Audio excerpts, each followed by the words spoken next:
Hey everyone, it's your favorite host, Marcus Norman of Gentleman Style Podcast Show. And today I have a very special treat and a very special guest. This man is the industry. He's a video game industry veteran, the founder of GameTruck, the largest mobile video game party company in, not the world, the US. He's also a father of three who has helped millions of families navigate gaming and connection. He's led Disney's Nintendo Center for Excellence, worked on 15 best-selling video game titles. He's a published author, professional speaker, and innovator with 11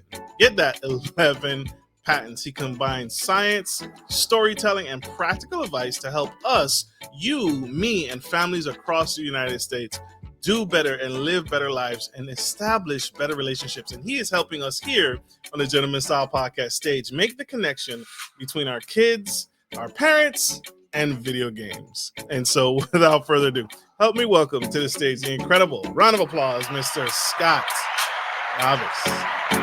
Oh my goodness. What an introduction. I listen to you, I'm like, I want to talk to that guy. Oh, wait. You are fantastic, sir, and I appreciate you making space and sharing time here. Your resume is all you. You have done the work, sir. You've done the hard work in this industry, and you've changed a lot of lives and impacted a lot of lives for the better. And I couldn't be happier to have you here and sharing space with me today, sir. I wanna kick things off. You're industry titan in this world, in this gaming industry. And so one of the things I like to do is I like to read books about titans of industry. And there comes along every several years, titans of industry like yourself, who change something and you pivot the world in a positive way for the better. You are the first gaming truck industry founder. But what kicked it off for you? What set off the nugget that said, I need to do something for our families and for our kids to help better that connection because we're not doing well? What kicked it off for you? What ignited that passion? Wow, great question. I think, like many things, it was a terrible experience. I had taken my son to a pizza arcade, and the experience he was having was radically different than the one I had when I was his age. The games were not good. It was very expensive, and the kids all got up and scattered. And they were collecting, pieces of paper to go get free plastic junk. Wasn't free, it cost me a fortune. And I'm like, what kind of experience is this? And it wasn't relaxed. Everything about it. I'm like, man, I remember playing the best games with my best friends and hanging out together. And I'm like, where is that? Where did that go? And something happened where at the time, I knew the video games we were making in our studio and we had access to were better than anything that was in the arcade. The whole industry moved on from arcade games, and we were seeing the best games happen on home consoles, in my opinion. I'll get into that a little bit, but even whether PC console, it didn't matter. It was not in the arcade anymore. And I thought there's got to be a better way. And so I started looking into it. I started doing some research into the macro trends and discovered that a lot of factors were at play. One of the big ones was cocooning. Americans started staying home more, and we started filling our lot with the building, putting big homes on small lots so they were like edge to edge. And then we'd crawl inside and go to our home theaters and play our consoles and not go outside. And I thought, man, if we wanted to create a social gaming experience where kids played together, we'd have to create a living room on wheels.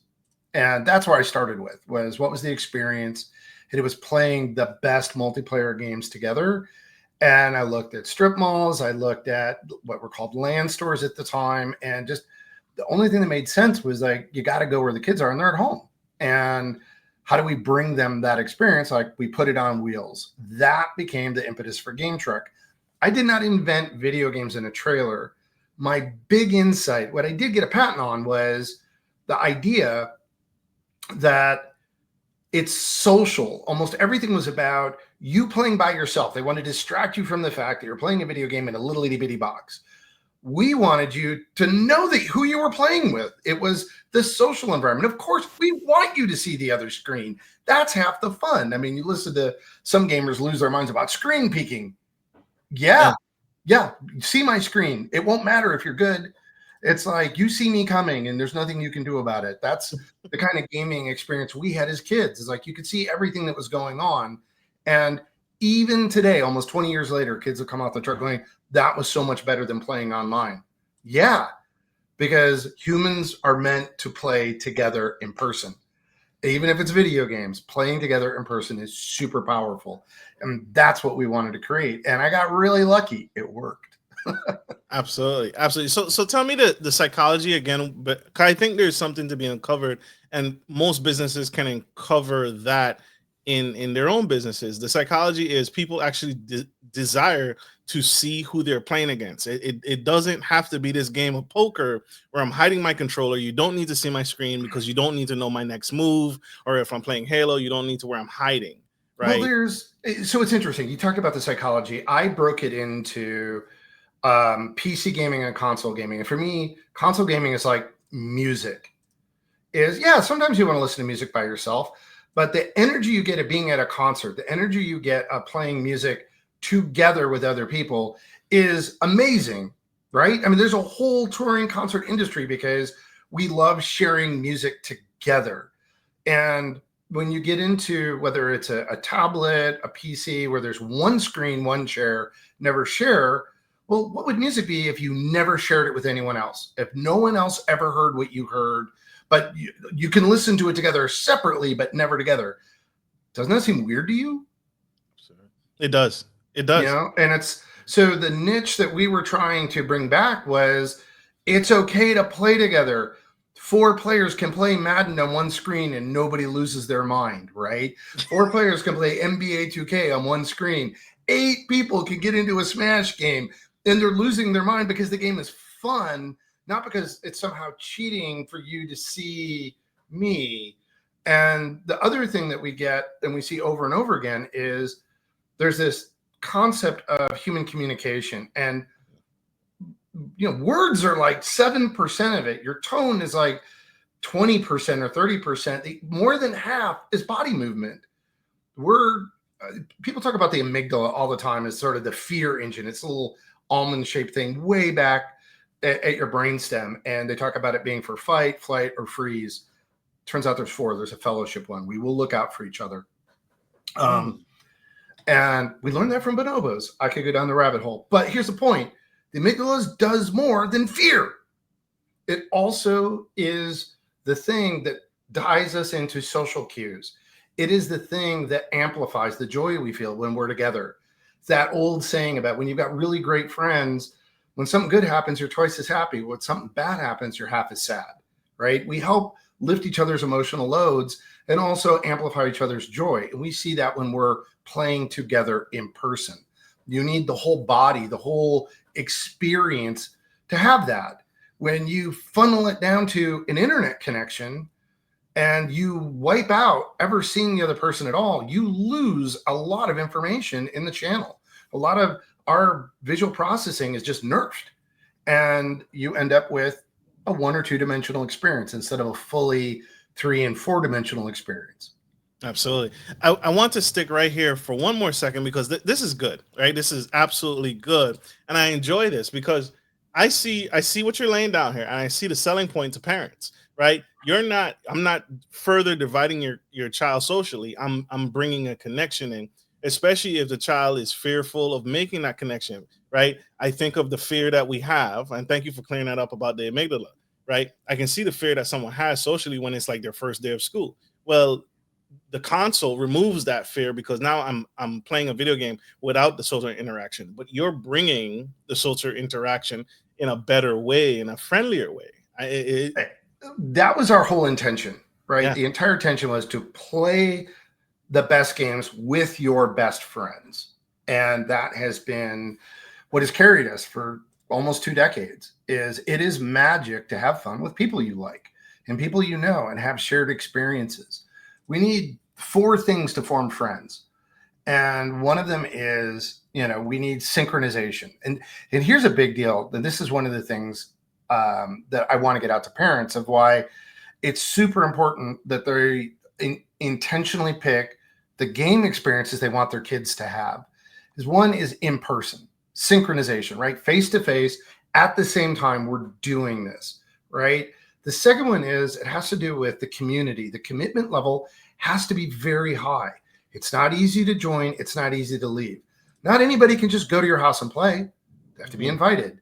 The barrier is actually non-trivial. And if their parents drop them off, they're not just walking out the door and going away. That constraint gives everybody an incentive to work it out. And that's important, especially for kids that are beginning to learn social emotional intelligence, how to deal with frustration, how to deal with choices. Like one of my favorite things our coaches do in the truck. And it's shocking how little this ever happens for kids. They will come up like, I want to play a game. I want to play a game. There's like 3 or 4 kids. We're like, no problem. As soon as you all agree what you want to play, I'll put it on. And the coach walks away.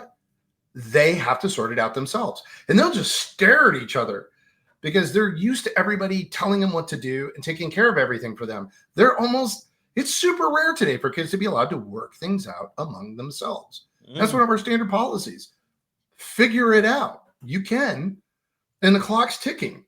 Don't spend a lot of time arguing about it. And if you work fast, you can all play what you want to play. Go. Walk away. Usually that lasts about 90 seconds tops, sometimes 30. It is not a long pause before they stare at each other and go, uh-oh, no one's going to tell us what to do. And with it, blah, blah, blah, blah, blah, boom, they're like, we want to play Madden or we want to play Minecraft, or they'll always pick something. Absolutely. And boom, we put it in, they get rewarded, and they're playing. And that concept of, when we're getting kids together and playing together, that commitment of working it out is super important. And the last part is unstructured, unplanned conversation. There's no script. They're just playing and they're reacting to what's happening to them and they're reacting to what's going on. When you have those 4 things, people begin to bond. It strengthens connection. It creates shared memories. It creates, believe it or not, a shared identity. We did this together. And what the best part of gaming, when you've got what I call good games, they're doing something together, working towards a common goal, having a common experience, and they're going to share those memories. And that is, to me, the best of gaming. In fact, there's been this real rise in cooperative games. And I'll tell you a secret. I do workshops for adults to teach them how to work together, because there's a bunch of people that have never actually been on a cooperative team. And everything they run into, they think is a competition. And it's like, sometimes you actually want to help each other. True. It's so true. Why don't we do that and have fun while we're at it? This is huge. And that's powerful. I see something on here on your Facebook page that says no playing with strangers. And I think that's too significant to pass on. And you touched on it earlier, where you said, listen, once you all agree, you can all play the same game. Well, that'd be hard to do if I was playing with strangers. But if these are pre-existing friends, these are people that I already know or have established connections with and relationships with, can you expound on that thought process? Yeah. Okay. So there's 2 things here that are really important. This is a big hot button for me. One, I'm beyond frustrated that our children do not deserve or are entitled to or provided the same type of protections in the virtual world that they get in the real world. Like, no kid can just walk into a bar and somebody hand them a drink, or somebody can't walk up to them and go, "Are you 18?" They say yes, and hand them a pornographic magazine and go, "It's free speech. You can't stop me." That doesn't happen, right? In the real world, we can do age verification. In the real world, the police help protect your kids. Like, somebody underserves a minor, they lose their liquor license. There's just things that we've got common sense, rational, let's create a safe environment, until we go online. And then we go online and it's like, well, what could you possibly do about it? It's bonkers. There are no meaningful age verifications in social media platforms or video games for kids. Consequently, your kids have no idea who they're playing with.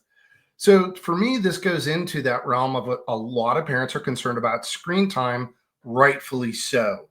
And one of them is, one, who your kid's playing with. And the other one has to do with what kind of games are they playing. And I do want an opportunity to talk about that because it's super important. Yes. But let's go back to the stranger thing is if I know who my kids are playing with, like they're all together on a couch playing together, that is radically different than playing by themselves in their room alone with God knows who.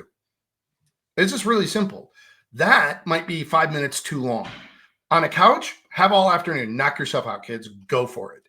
The idea is not specifically the quantity of screen time. It is what are the social experiences your kids are having, and are they helping them develop social emotional intelligence? Are they learning what's called the psychological principles called self-determination theory? Are they learning agency? Are they learning autonomy? Are they learning to make good choices? Are they developing skills? And are they learning relatedness? How their choices affect others? 1, 2, 3. That's great games are built around providing that sense of choice, skill development against a challenge with connection. It's great stuff. However, there's a whole other set of games that are developed out there that are, we did something bonkers, Marcus. We created an economy where we value companies on how much attention they can steal and not the value they give the user. You've probably heard that old saw, if it's free, you're the product. Well, you might not only be the product, you might be the fuel for their business model. And that's the part that really is the big warning I want to give to parents, has to do with, I hear a lot of talk about addictive games, and that's a tough word because it's a medical thing. I'm not a doctor. I don't play one on TV, but there's very real things happening. And it really started within the last 10 years with smartphones and smart tablets where they're always connected to the internet. And you have some companies that absolutely do not have you or your children's best interest in mind, that are developing applications that are not designed to entertain you. They're designed to trap you. And that was the part, because I've been in the game industry a long time, since the 90s. And I've looked at the internet, from the very early days. People are playing too much. What's a healthy amount of gaming? What's an unhealthy amount of gaming? And we would see about 7% of core gamers would start to develop behavior issues around too much gaming. It exploded in the last 10 years. One of the reasons is nobody took their laptop or their desktop computer with them everywhere, but everybody takes their phone everywhere. And the algorithms that those guys are developing around is called the hook algorithm. And it exploits a learning mode all mammals have. We have it, dogs have it, cat, everybody has it. And what it is if you're learning to do something, so this isn't like conceptual, this has to do with like pick up a tennis racket or a baseball bat or a golf club, you're going to swing it a few times. When you have to learn a behavior, you're going to practice with it. And we just do it instinctively. And what's happening is your brain has activated a system that is a trial and error learning mechanism. And you release a little itty bitty amount of dopamine when you do that. Not a bunch, just a little bit. But that amount of dopamine doesn't create satisfaction. It creates craving. What you're trying to do is you're trying to figure out how your behavior puts you in control of that thing. And it happens below the level of conscious awareness. It's like we're wired to do it. What these guys figured out how to do is how to trap us in that state. So the hook loop has 4 parts. Number 1, we got to cue you. Why does every app you install on your phone or your tablet ask you to turn on notifications? Because that's the beginning of the loop. We got to cue you. You got to do a thing. So then you do whatever the thing is we ask you to do. But the trick is, instead of building skills, they give you what is called a variable ratio reward. They give you an unpredictable reward. It is tuned to be right at the level where you think you're getting it, but you're not getting it. They never let you master it. And so your brain starts going, oh, I'm right on the edge. And that's where they want to keep you, right on the edge of mastering it. And then the last part that is uniquely human is they learn, if they let you invest some of yourself into this process, I'm talking skins, I'm talking customizing the characters. Social media has it baked in. It's you. Put your video out there. Put yourself out there. It's you that's doing this. Right. Dress your avatar. Put clothes on your avatar. Give your avatar a nose ring. Oh my And gosh. you have now entered the hook loop. And if they do it right, you will begin to self trigger and self notify and self cue.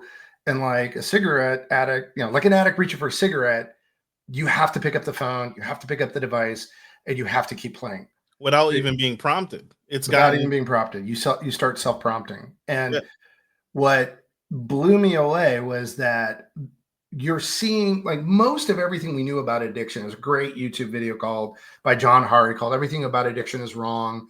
Was based in social isolation when humans become very, very isolated. The word is Mark Goulston used this. The late Mark Goulston was a brilliant psychologist. Never lost a teen to suicide. Like he was amazing at what he did, and I was very fortunate enough to meet him in Arizona. And what he taught me was it's the word despair. Now think about the word despair, to unpair. When we break from all of our social support and all of our social connections, it's painful. There's 3 maladaptive strategies people have to deal with it. At work, we see it. Like one of them is to quit. I'm out, I quit. One of them is to, fight back, right? Become reactive, difficult to work with, act out. And the last one is numb, like learned helplessness. I'll just quit and go with it. Every one of those 3 has an extreme, terrible outcome. Quitting, what's as extreme as suicide? Isn't that on the rise? Isn't that like at an all-time high? I mean, literally in the United States, this is mind-boggling. Our lifespan is dropping because of the rise in teen suicides. That's bonkers. Yes. 2 is violence. Haven't we just seen like how much violence are we seeing? Like it's just unprecedented to the point of like, oh, there's just another one of those. We're getting numb to it. And the extreme of numbing is addiction. But here's the weird part. We're seeing kids, not adults, not teens, not people that are isolated by circumstance, people in loving homes that are on sports teams, going to schools, in classrooms with a group of friends, having addictive behaviors. What is going on? Well, it turns out what's going on is they're getting addicted to these hook loops because the part of your brain that protects you from distraction doesn't begin to develop until high school. I'm going to tie this all the way back for you. This is why none of these companies want to do age verification. It's not about protecting the kids. The kids are their greatest source of usage statistics. So the kids are the user. They're the mechanism. They are the fuel for their business model. So they provide the vast numbers of incomprehensible hours spent on platforms that these companies take to Wall Street and to advertisers and go, look at our usage statistics. Look at all of our followers. Absolutely. And they get paid for that, billions and billions of dollars, while our kids sit there and get trapped in these loops they can't get out of. So I want to backtrack to what you said earlier. Are there games? What games should kids be playing? Are there any games that they shouldn't be playing? Yeah, absolutely. So, okay, I'm going to simplify this. And if I make a mistake, nobody's going to get hurt about. I mean, the odds of getting hurt are very small here, right? It's simple. Pay for your games, be the customer of the developer. And then number 2, buy games that do not require an always-on internet connection to play. You can play Madden without the internet. You can go down to Best Buy. You can go to Walmart. You can go to, Amazon, order, GameStop, take your pick and get a copy of Madden. And you can put it in a console, an Xbox, a PlayStation, and you can play it. And you can turn off the internet, unplug the thing, and play the game. There are other games like, almost everything from Nintendo I know of. Pokemon, Zelda, on PlayStation, Horizon Zero Dawn's a great game. If you're buying the game and you can turn off the internet to play it, you probably have a game that was engineered to entertain you, not a game that was engineered to trap you. Minecraft is a phenomenal game that's on virtually everything. That's a game you can sit down and play, and it offers you something none of these other games want to offer you: private servers. You can set up an online environment where only you and people you know can get into it. But Scott, I need the update. I need to connect to the internet. I need the update. I need to make sure that I'm operating on the best software. Turn it off. Right? We do. Look, we've been doing this for 20 years, right? We have all these trailers that go around the country. We do about 25,000 birthdays a year all week long. We'll upload stuff and update stuff and get the update. And then we turn off the internet and go do parties. It turns out, yeah, okay, so you need the update, but it turns out you don't have to have, on the best games, you absolutely don't have to have an update to play. In fact, you look at Smash Bros., one of my favorite things, the update's not nearly as relevant as did you unlock all the characters, because you got to unlock all the characters. Like, that's a real sign of an achievement. And that's one of the differences that I see in these kinds of games is the ones that are designed to trap you, you never really get to master them. Right? It's always like, it feels like a slot machine. Can you master a slot machine? No. Sort of. Maybe. I don't know. I don't think you can. But when you get into a game like NBA 2K, you can build some real skill there. And, Smash is definitely that way. I've been to Smash tournaments. We had a lot of interaction with that.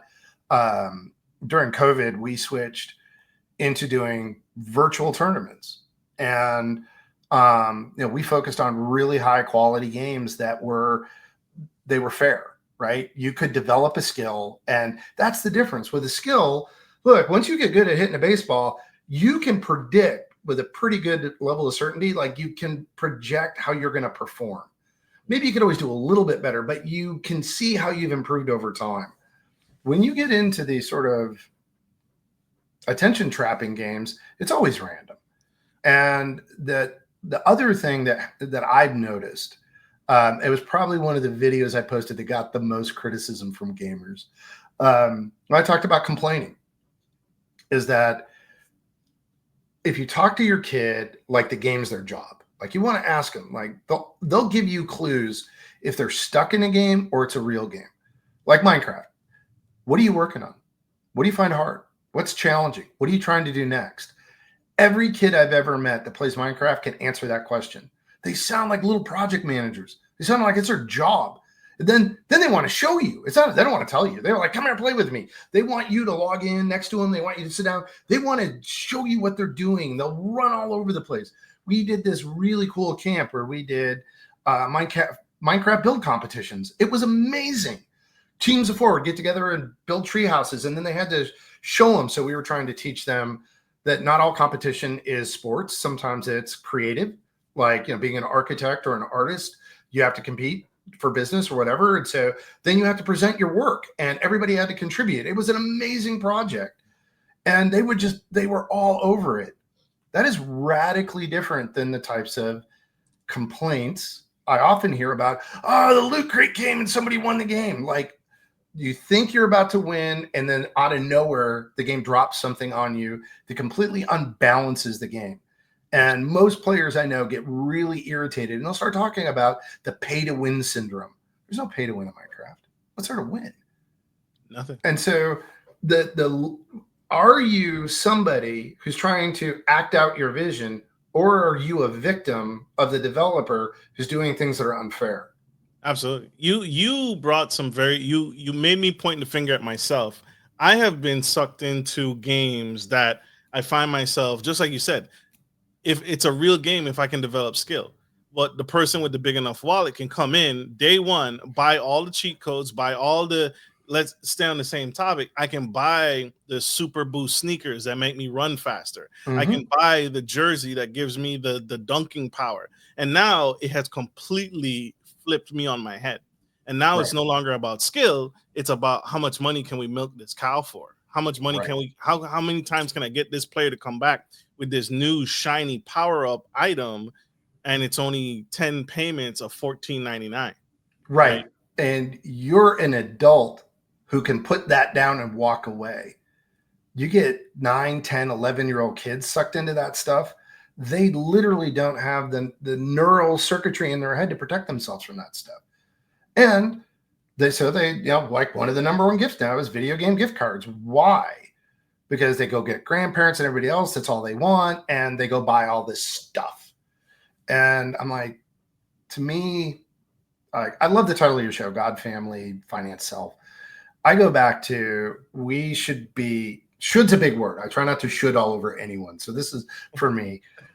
when I coach kids, when I was raising my kids, when I was going through it, I want to help them develop what's called an internal locus of control.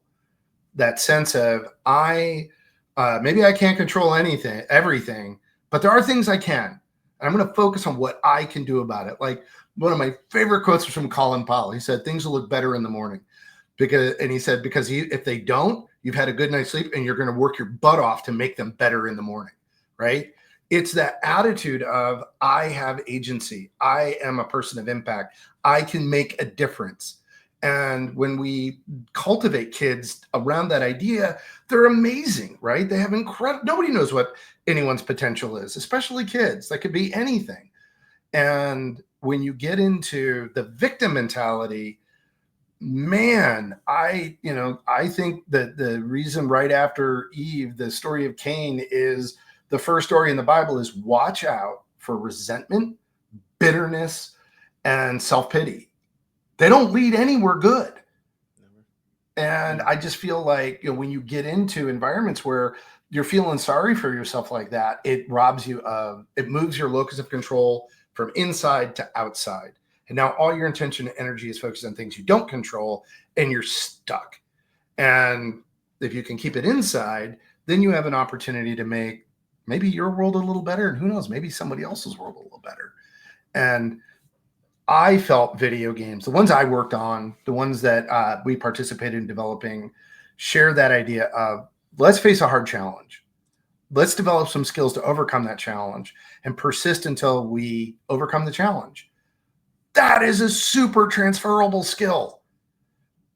And so if you talk to your kids and you get them in that, they're playing games that have that aspect of, I'm building this, I'm doing this, I'm leveling up in this, I'm improving. Like, that's the funny part in a video game, right? What's your reward for beating the level boss? You get a harder boss to face. That's a reward, right? You look forward to that. Wouldn't you like to take that mindset? I mean, Jane McGonigal talked about that in a pretty famous TED Talk. Let's take that attitude and as adults, help our kids map that into other areas of their lives. And this is one reason I tell parents never tell kids that a video game is a waste of time, because they don't hear the game's a waste of.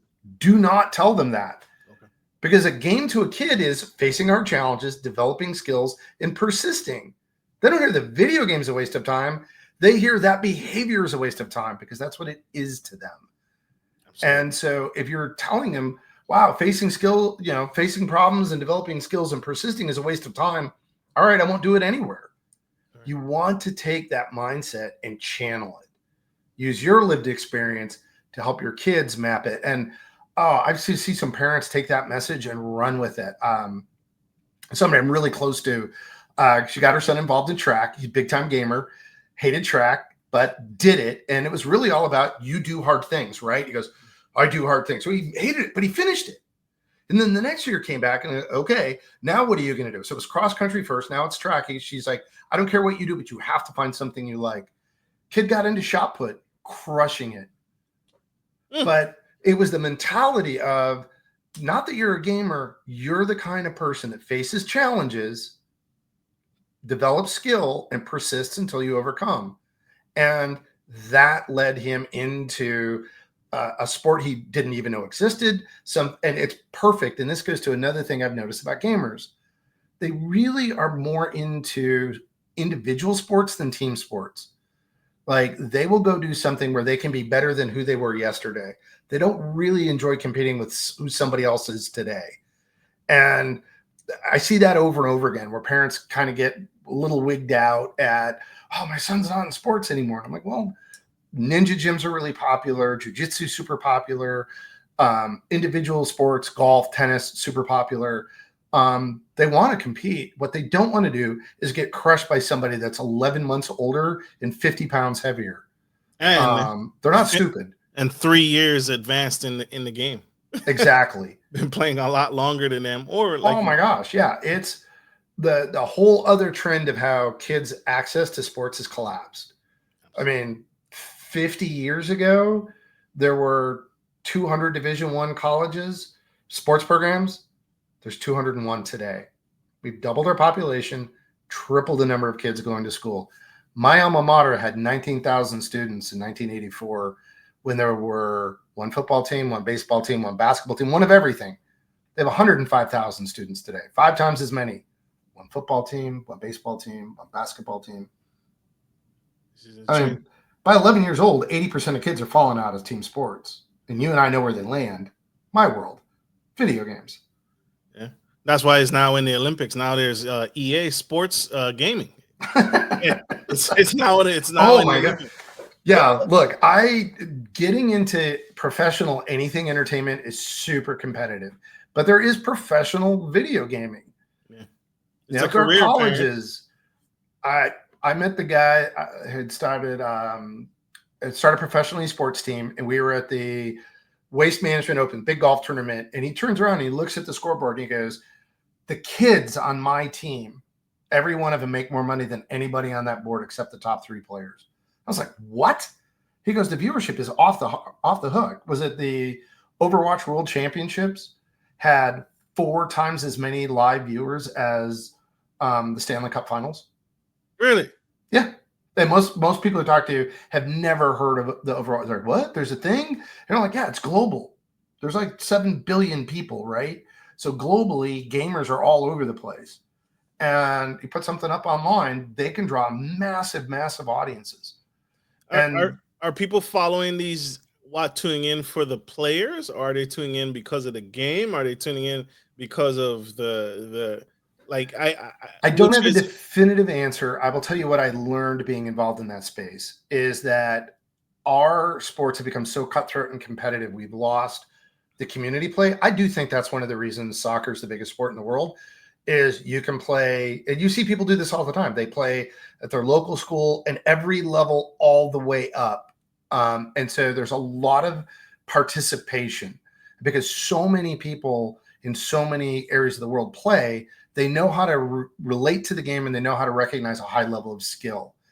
And when you've narrowed a sport down to there are only 750 professional baseball players in Major League Baseball.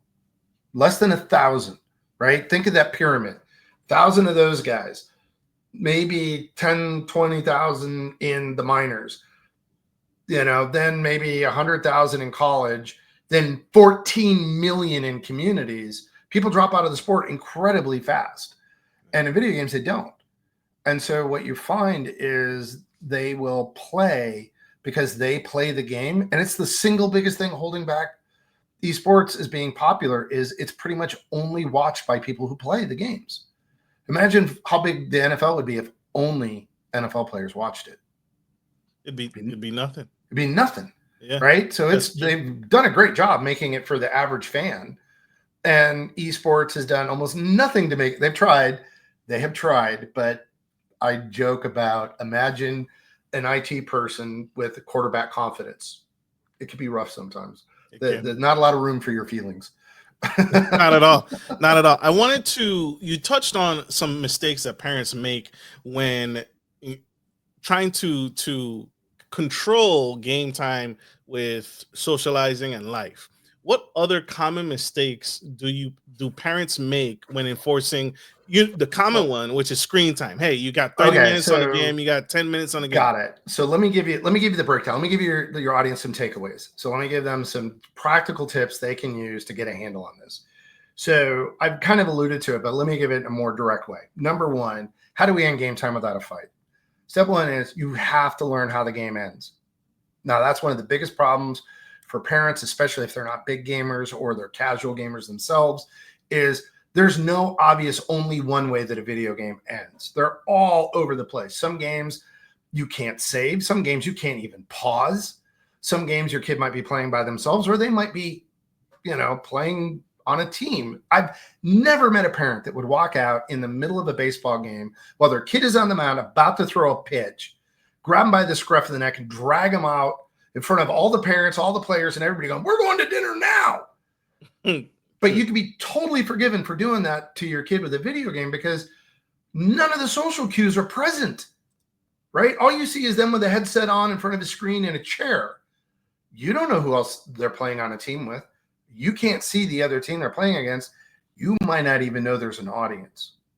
When we did our college tournaments, we would get 9 spectators for every player. Mm. It was bonkers, right? It's That's just nuts. it's part of the thing. It's part of the community of gaming now. So one of the things, here's the good news: you live with an expert. Your kid that plays the game. Talk to him. How does your game end?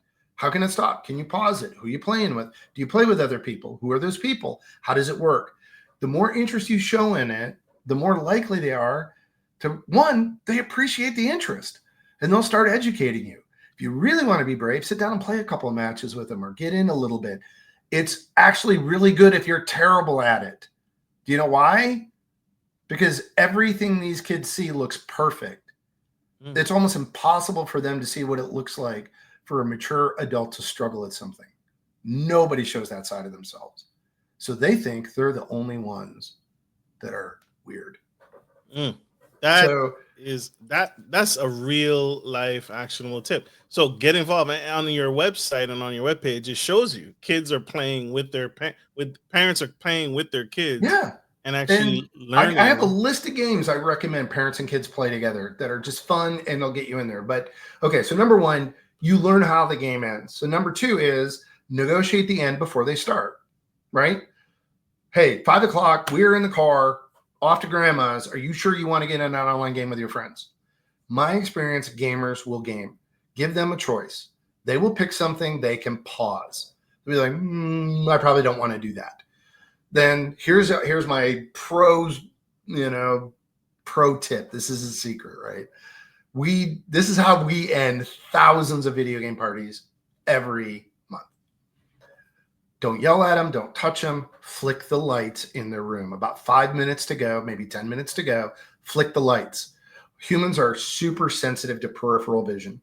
And that peripheral vision will get their attention and they're going to be like, what is going on? They'll look up. That's your moment. Now you can safely walk over to him, put a hand gently on their shoulder, look him in the eye and go, you have 5 minutes to wrap this up, and walk out. And you're reinforcing their sense of agency. You're reinforcing their sense of, hey, we have an agreement and I trust you that you're going to do what you said you're going to do. They might struggle. They might push it. But in general, you're pulling out of them that sense of trust. And, we see kids like within a minute or two go, I'm just going to wrap it up and leave now. And they'll just stop, right? Now, nothing works 100%. Right. I do, I will warn you, there's some modes in games where some parents had kind of done that, but didn't really play with the kids and didn't really know. And they're like, can I just have one more match? And they're like, okay. And the parents are like, man, this is like half an hour. What's going on? The kid had gone into a match that doesn't end. It had no clock. And it was like, come on, man. But kids push boundaries. But once the parents knew, that didn't happen again. So they got away with it once. But that negotiate the end before they begin and just using the light flicking is huge. The second one I talked about is screen time. We need to be unfortunately, we're not going to get help from the government. We're not going to get help from big tech. We're not going to get help from the infrastructure that protected us for 100 years. You have to do it. We have to be intentional about creating the right kind of social environment for our kids. And this is the single biggest thing. This is really important that we not give in to getting kids access to online technologies too young. Humans are unique for a bunch of reasons, but let me give you two very specific ones. Number one, we're the only animal that our brain quadruples in size after birth. Whales and elephants might be born with a bigger brain, but it never gets bigger. Chimpanzees come in second on that hit list. Their brain only doubles. 4-fold increase. There's a lot going on for humans. That's why our skulls are soft at birth, so it can grow.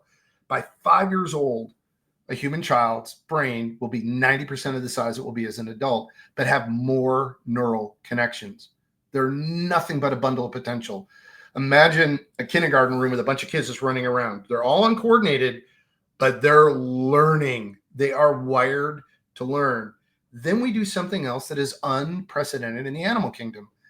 Every other mammal goes from birth to reproductive age as fast as possible. Our neighbor's lab was 3 years old when they had our puppy. Cats can safely reproduce at 1, not humans. We pause for 7 years.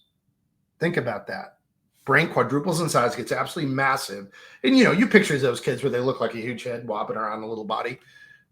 for a reason, right? Tons of neural connections, and then a 7-year break. Puberty won't set in until 12 or 13. What is going on? Why the pause? And what our current thinking is from the best scientists that I've been able to find is that we aren't just social, we're hyper-social.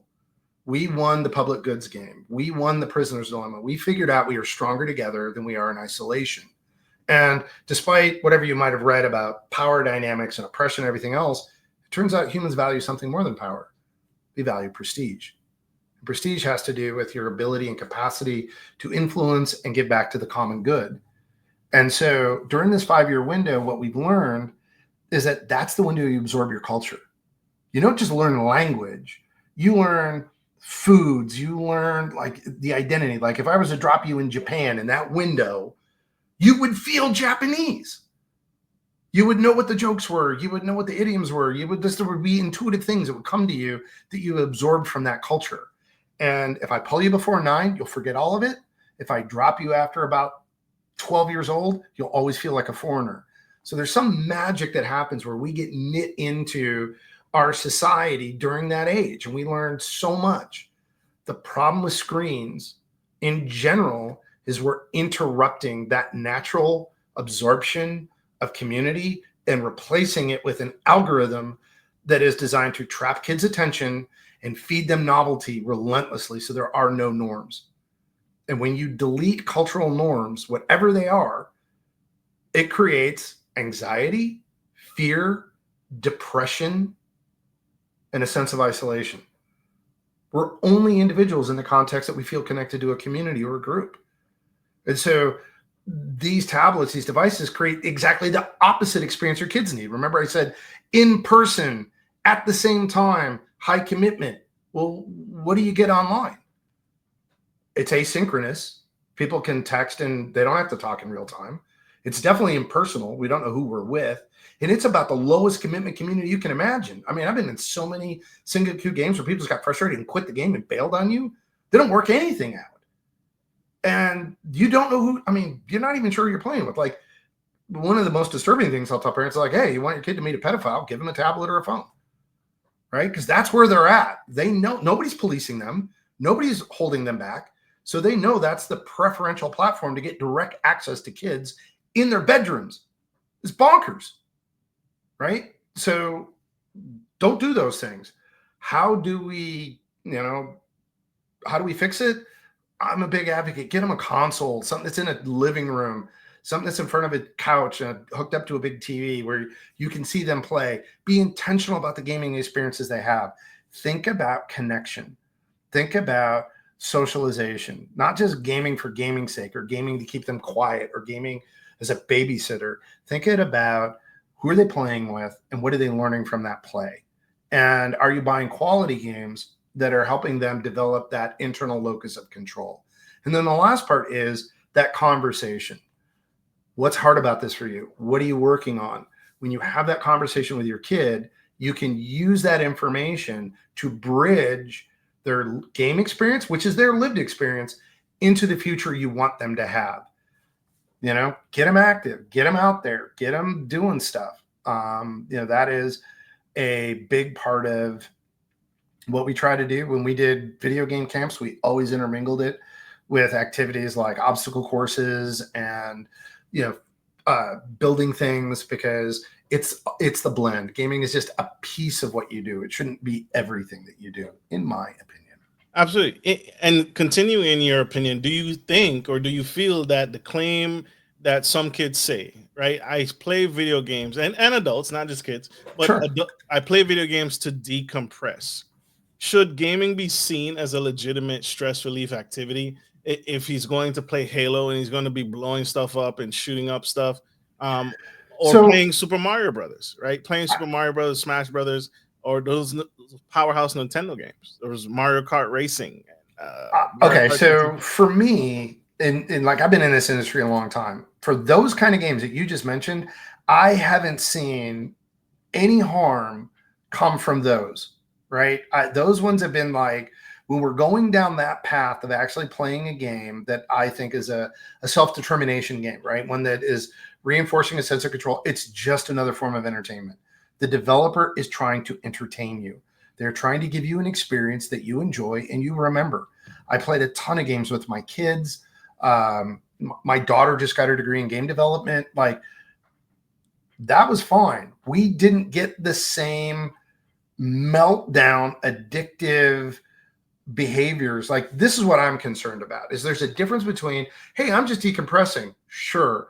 But, decompressing for how long, right? There's a limit. You're a parent. Sorry, do what's best for your kid. That's trust yourself on that one. But what I get concerned with is when you take the device away and you see this nuclear meltdown, that is a child that has lost control. That is a child that is being manipulated by technology into behaviors that are not healthy for them. That is not decompression. That is not, and it's an important difference, right?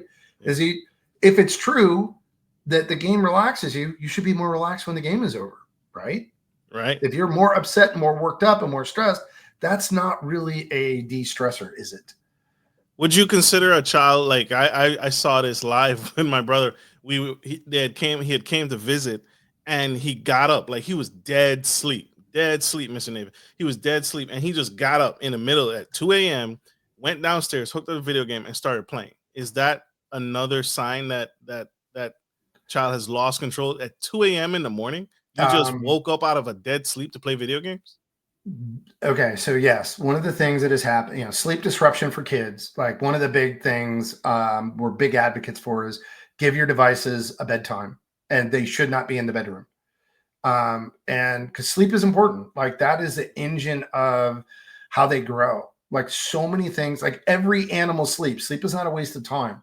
We're finding more and more and more that sleep is an absolutely crucial function for growth, healthy brain function, a whole bunch of other stuff. So anything that steals sleep or disrupts sleep probably has to be looked at, and from my opinion, very seriously. Like that is not a healthy behavior. Absolutely. I want to talk about the business side of things. Is this a franchise model? Is GameTruck a franchise model? Perfect. So someone can get in. What can I get in with? What's the investment amount I should have on hand to get a GameTruck for my community? However so you would need access to, through however you raise the money, about $150,000 to get started. That's sort of the minimum entry. And that's the beginning, and that'll get you training, territory. And that includes the money you're going to spend to go buy your own pickup truck and secure a trailer that you would need to operate a GameTruck franchise. And then from there, you're going to want to have an eye on probably future expansion growth, and that requires more capital. And so that's what about modifying the truck and putting the games and the technology in the truck? Is that? We have been doing this for 20 years. What we got to is the most effective solution we ended up with is we pull a trailer because of the size and the comfort and the convenience. You could really get like 20 people in there playing at a time. You can get, 6 to 8 screens in there outside. When you put them in a truck, it turns out, and we've seen some competitors do that where they try to put them in vans. It really does feel claustrophobic. It feels really small. And you go away from I'm in a living room to I'm in a treehouse or something tiny. And it never really panned out. Like we just never, the closest we've got, and we still probably have a dozen of these on the road, was RVs, is retrofitting an RV. But at the end of the day, we're not in the equipment business. We're in the business of creating feelings of belonging through play. And so for us, what is most important is how we operate the party and the experience that we create for the kids and the gamers and the parents. And when you create an amazing experience, nobody cares that much about the equipment. Absolutely. That's huge. That's significant. Where are the best places to park? Should I park my truck? Should I be advertising on billboards, radio commercials? Are these trailers pulling up to a community and the person's actual house? Like I'm pulling my truck up to a house. Yeah, we pull up right in front of your house. I will say this for all of my drivers everywhere: will not pull in your driveway because it costs about $2,000 to tow one of those things out of driveway. I can pull into places I can't back out of. I don't care if you pulled a boat or not. This is not the same. And plus, it's an extra $1,000 for all the parties we're going to have to cancel for the rest of the day because we got stuck. So, but yeah, we pull in front of your house, usually right in the street. There's a door that faces the house. As we like to say, and I think this is one of the reasons it works. It's a party at your home, not in your house. And so kids come piling in, and they're going to have 2 hours of raucous, amazing time playing the best games on Xbox, PlayStation, and Nintendo. And you're going to get 2 hours of fun yourself. Like, you can come in and play, or you can hang out with your favorite friends of your kids, your child's friends, and it ends up being the party within the party. I love that. I love that. And I'll tell you, the answer to your question is, yeah, what we've learned is the best way to get more business is throw great parties, because somebody's going to want to have that experience themselves. Absolutely. Absolutely. Would you suggest any of the owners like park the truck somewhere for visibility's sake? Because it's a giant billboard. It's a giant billboard. Parking in a Walmart parking lot. You can do that for a short period of time, and then they will come out and ask you to leave. Usually what happens is big retailers pay for those buildings, and they want the audience they attract. And if they think somebody else is on their property trying to drive revenue, they want a piece of it. And so you can't usually stay there for very long. But what we found was that the business I actually run day to day is I run the franchisor. We are a sales and marketing company. So we have a team of people whose full-time job is to fill our owners' trailers with as much business as we can get for them. And so we use every tool, every technique, everything we can do to try to create business for our owners. And so parking is one element. Yes. You find parties for your franchises? 100%. Yeah. If you go to GameTruck.com, that's the website we operate, optimize all the social media, all the marketing. Like, it's a solution to help, like, you run the parties. We will do everything we can to get parties for you. If we do it together, you should be successful. Are there books that the parents get to choose what video games are on the trucks? Yes, or we support parental choice. For example, we currently have Fortnite and Roblox on our trucks. People can come in and play those. I am not a fan. I do not advocate those, especially for younger kids. I would say, like I said, you're way better off buying a Nintendo Switch and some fun Mario games for your kids than anything you can get for free on a Chromebook or a tablet. And I've just seen it over and over again where I hear from the kids, oh, this is so much better, I can put it down. But back to your point, there's all the games that are in the trailer. But the parents come in first. We're like, is there anything you don't want? And we'll talk them through it and help them select the games they want to have. And I can never predict what parents are going to pick. We're there to help them celebrate their child's birthday and create those amazing feelings. What makes a good franchisor for a GameTruck? What are the qualities I should have in order to do this business successfully and win at it? If you really love, and this is something that's funny because I'm technical, right? I have a technical background. I can tell. Is the people that really crush it at this love customer service. They love making people happy. And one really important key to that is they know how to set a customer's expectations so they can exceed them.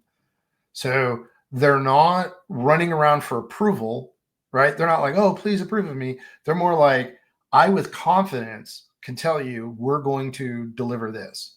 And if that customer's like, well, that's not exactly what I want, they will be like, then we're probably not the company for you, which is really, really, really hard to do because they know that if you promise something you can't deliver, everybody's going to be unhappy. That's just bad news.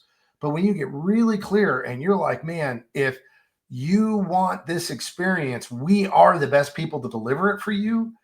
Those owners crush it. And I just see them over and over again have the confidence to deliver a great experience, but also set that customers and gamers expectations for what's going to happen. And when they get it set, they're they're having a great experience. Absolutely. That is powerful. And I wanted to dive in there and really get that sauce. And I really appreciate you expounding on that. And what is the best success story that you can share? You've been doing this for over 20 plus years. What's something that you can share that has really just stuck out there, that you have a really proud moment that in the gaming industry you have a I story that a think, parent had a good experience, yeah, went I above think and beyond. okay, so I will share a personal story. I mean, I've got so many amazing owners that have done so many incredible things. Eric, Dave, Julius, Rod and Rodney, Luis, Jamie. I could go on and on and on. There's just so. I apologize, Joel, if I didn't mention you. Like so many people. But I'll go with my experience. Was that I was working at Disney, and my brother was running GameTruck for me. I was home on the weekends. I traveled a lot, and I was at a party. And I saw a 12-year-old boy. Think about this: a 12-year-old boy get up in front of all of his friends, walk the length of the trailer, and hug his mom and go, "This is the greatest party I've ever had." And she burst into tears. And I was like, "What is going on?" Like something more than just playing video games is happening here, because most 12-year-old boys don't even want to acknowledge that they have parents, let alone hug their mom in front of all their friends. And then her emotional reaction blew me away, right? I've never seen anybody burst into tears over a bounce house. Sorry, bounce house people. There's some great ones, but I just haven't seen it, right? And I'm like, what is going on here? And what I realized was the dynamic of playing together is we're starving for it. We're just starving for it. We do so much play with ourselves, and there's so many tools that are like, let me make you happy, let me engage with you individually. Like that's part of the problem of the sycophant phone technologies. It makes it all about you, and when it's all about us, we're miserable. And I realized we had created this special little alternate world where they were playing together, and that isn't as common as it used to be. And it really profoundly affected this boy and his mom. And I'm like, okay, I need to do this full time. I need to figure out how to make this happen for as many kids as possible. And to date, we're over 14 million kids have been entertained by GameTruck. That's huge. That's huge. We got to let this incredible man go. Mr. Scott Novis, I want to say thank you. Thank you for what you do. Thank you for changing lives. Thank you for changing the world for the absolute better. I appreciate you. Thank you very much. It was wonderful to be a guest. Absolutely. All right, guys, we are out of time. We have to let this incredible man go. He has many more lives to change, many more books to author, and many more patents to create. But he's absolutely available. Sir, Mr. Novis, how can we connect? How can my audience follow you, learn more, and get involved in GameTruck and what you're doing? My personal website is scottnovis.com, but I'm on Instagram, LinkedIn. I'm most active on at Scott Novis. If you look me up, you'll find me. And reach out. I'd love to hear from you. Absolutely. Connect. And this is for my audio listeners, it's Scott Novis, Novis.com. Check him out. He's absolutely changing the world.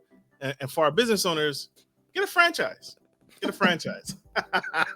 Love this. Give me a call. We'll talk about it. We'll work through it. We'll crunch some numbers and we'll look at the whole thing. And if you can't remember anything, connect with me and I will get you to Mr. Novis and his team. All right, y'all. Like we end every show. Take care of family, take care of friends, and always take care of business. This is Marcus, your favorite gentleman, and the incredible Mr. Scott Novis signing off. Love you guys. Bye.